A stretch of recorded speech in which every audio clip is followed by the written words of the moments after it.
السلام عليكم. النهارده ان شاء الله هنعمل اسرع حاجه حلوه ممكن تتعمل. تعالوا بقى نسمي الله ونشوف هنعمل ايه. اول حاجه هجيب ميه كده ولما تغلي هضيف ليها المكرونه، والميه دي ما نكونش ضايفين فيها ولا ملح ولا اي حاجه. كل شويه اجي ادي للمكرونه كده تقليبه علشان تتفكك من بعضها لحد ما تستوي.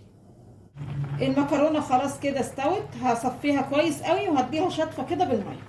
بعد كده هجيب معلقه سمنه وهضيف ليها بقى المكرونه المسلوقه، واقلب كده لحد المكرونه ما تتشبع بالسمنه.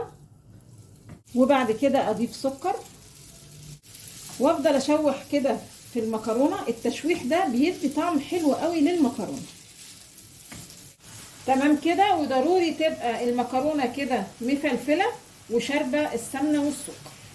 اي شويه مكسرات عندك بقى على الوش لو تحبي، يعني بتدي طعم حلو قوي. وهو يعني تشويح المكرونه في حته السمنه بتدي اصلا طعم جميل جدا.